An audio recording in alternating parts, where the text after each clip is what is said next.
The inputs to the determined budget process provide the information and context needed to accurately estimate the project's cost. These inputs include the project scope, risks, benefits, and external factors.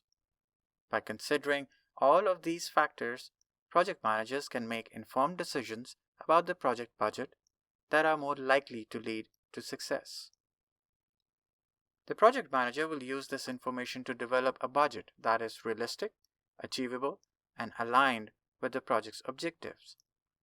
In this lecture, we will be discussing the cost management plan, resource management plan, and scope baseline as components of project management plan, the basis of estimates, cost estimates, project schedule, and risk register as part of project documents, the business case and benefits management plan as part of business documents, the agreements, enterprise environmental factors, and organizational process assets as part of inputs to the process of determined budget process. Project management plan serves as a basic document for determining the project budget. It comprises various supplementary plans that provide guidance on how different aspects of the project will be managed. These supplementary plans are cost management plan, resource management plan, and scope baseline. The cost management plan document outlines how costs will be estimated, budgeted, managed, and controlled throughout the project. It provides the framework for the cost management process, including cost baseline and how variances will be handled. Resource management plan details how project resources will be acquired, utilized, and released. It includes information about personnel, equipment, materials, and other resources that affect the project's budget. The scope baseline consists of approved project scope statement, work breakdown structure, and work breakdown structure dictionary. It defines the work that needs to be done and the deliverables that will be produced. This baseline is critical for estimating costs accurately. Several project documents contribute to the process of determining the budget that are basis of estimates, cost estimates, and project schedule. Basis of estimates provides the rationale behind the cost estimates. It explains the assumptions, constraints, and methodologies used to arrive at the estimated cost for various project activities. Cost estimates are the approximations of cost for each project activity. They can be detailed or high level, depending on the phase of the project. Cost estimates provide the foundation for calculating the overall budget. The project schedule outlines when each activity will be performed. It's closely linked to the budget, as the timing of activities can influence resource allocation and associated costs. The risk register is a document that identifies and assesses potential risks that could affect the project's objectives, including its budget.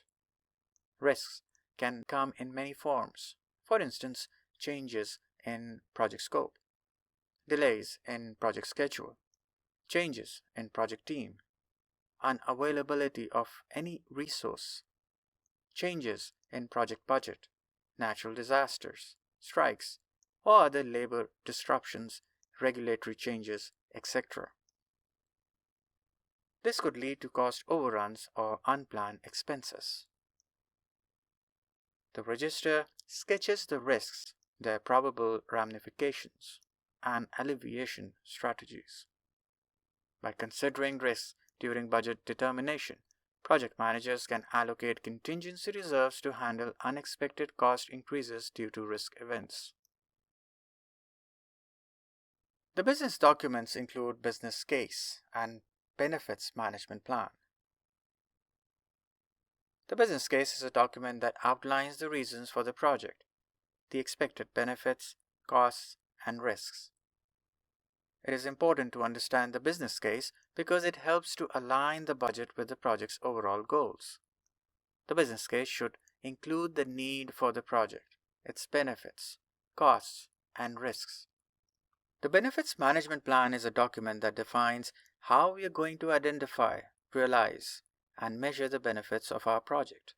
It's linked to the business case, which is the document that describes the reasons for the project and the expected benefits.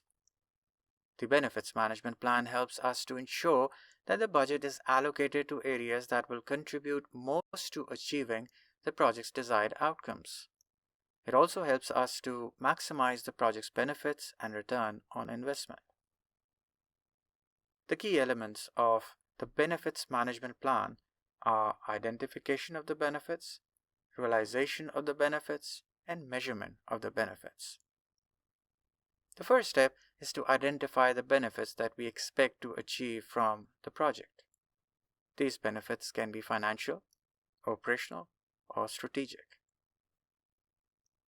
Once we have identified the benefits, we need to develop a plan for realizing them.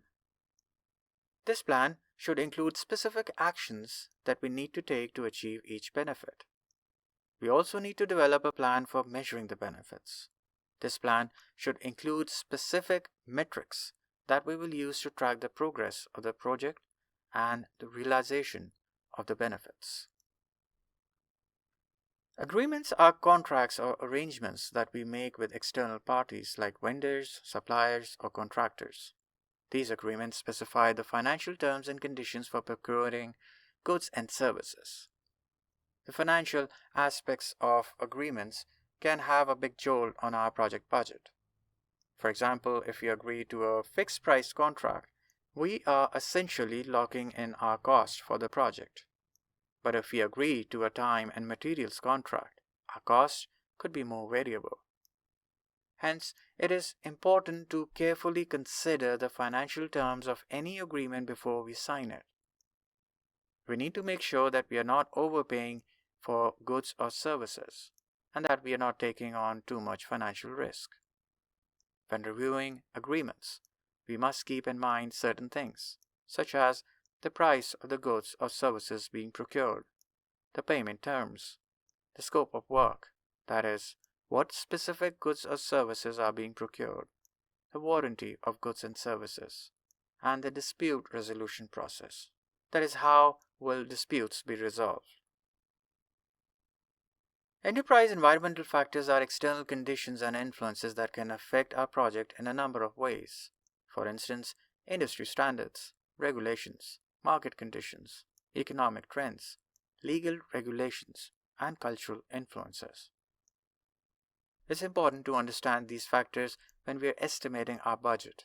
For example, if we are working on a project that involves developing a new software application, we need to be aware of the industry standards for software development. We also need to be aware of the regulations that apply to software development, such as data privacy laws. And we need to be aware of the market conditions for software development, like the availability of skilled labor and the cost of software development tools. By understanding these factors, we can make more informed decisions about our budget. We can ensure that we are not underestimating or overestimating our costs, and we can avoid surprises later in the project.